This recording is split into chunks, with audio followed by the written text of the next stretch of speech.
بھی پوچھ لے. کسی کے پاس نہیں ہے؟ سب کے پاس ہے. آئیے ہم شروع کرتے ہیں. قرآن پاک کی جو آیتیں میں نے پیش کی ہیں یہ انہی کے ساتھ تعلق رکھتی ہیں.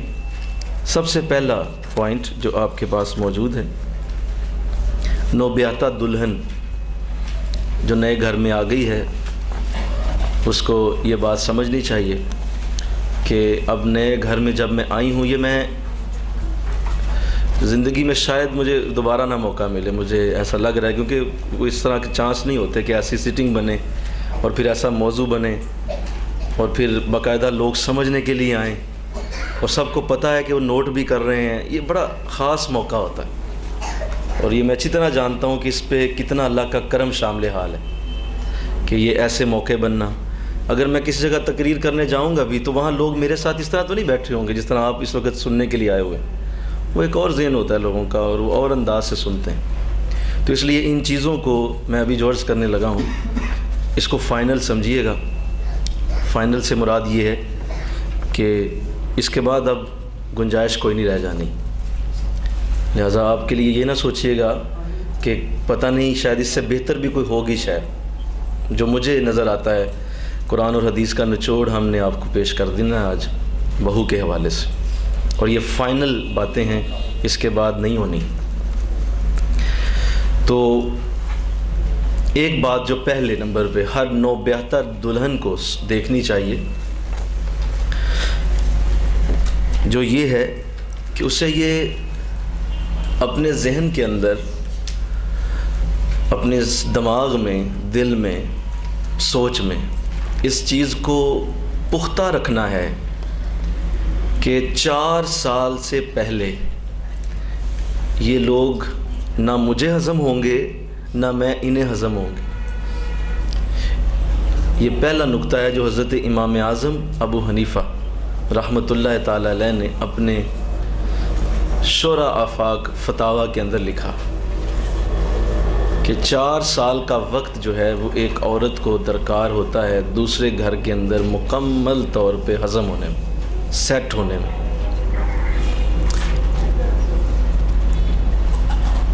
بلکہ ایک اور جملہ بزرگوں نے لکھا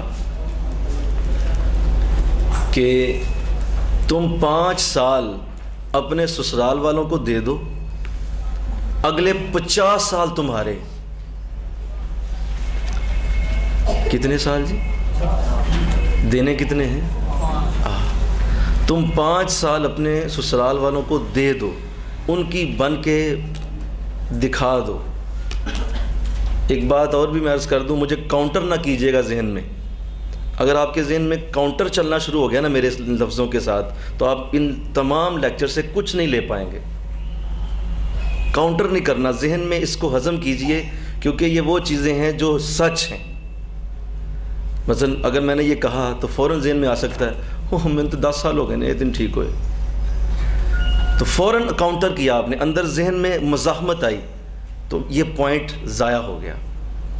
ایسے نہیں ہونا. یہ میں جنرل گفتگو کر رہا ہوں. جنرلی جو گفتگو ہوتی ہے وہ 99% حالات کو دیکھ کے کی جاتی ہے. 1% ہر جگہ کوئی نہ کوئی گنجائش رہتی ہے کہ شاید کسی گھر کے اندر ایسا نہ ہو. جو ہم گفتگو کرنے لگے ہیں یہ جنرل ہے، اور جنرل مطلب اوور آل ساری دنیا، سارے لوگوں کو دیکھ کے جو کہا جائے وہ ہوتا ہے. اس لیے کاؤنٹر نہ کیجیے گا، آپ کا ذہن ساتھ چلے اور آمین کہیے گا کہ جو کہا جا رہا ہے وہ درست ہے اور وہ بزرگوں نے کئی سالوں کے بعد اس کو لکھا ہے. کیونکہ یہ چیزیں ایسی ہوتی ہیں کہ ہر بندے کا اپنا ایکسپیرینس ہوتا ہے، ہر بندے کا اپنا گھر ہوتا ہے، اپنے معاملات ہوتے ہیں. تو آپ سنتے ہیں تو آپ کہتے ہیں میرے ساتھ تو ایسا نہیں، یہ تو پتہ نہیں کیا کر رہے ہیں. وہ غلط ہے. ایسا کریں گے تو کاؤنٹر آئے گا، اور کاؤنٹر آئے گا تو ذہن منتشر ہو جائے گا.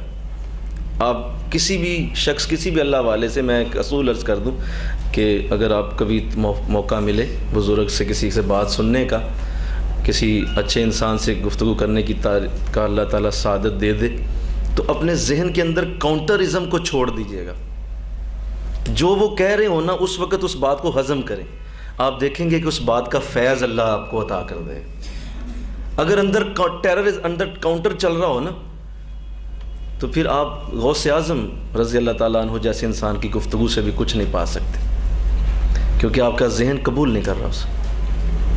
تو اس لیے یہ میں نے جو پہلا جملہ کہا کہ بزرگوں نے کہا کہ 4 سال کا وقت ایک عورت کو چاہیے کہ وہ ہضم ہو وہاں، اور اسی طرح فرمایا کہ 5 سال تم اپنے گھر والوں اپنے سسرال کو دے دو، اگلے 50 سال تمہارے، اس کے بعد تمہاری حکومت ہوگی، سب تمہارے نیچے ہوں گے، لوگ تمہاری بات سنیں گے، لیکن 5 سال ان کو اتنے احسن انداز سے دو کہ ہر شے ان پہ نچھاور کر دو۔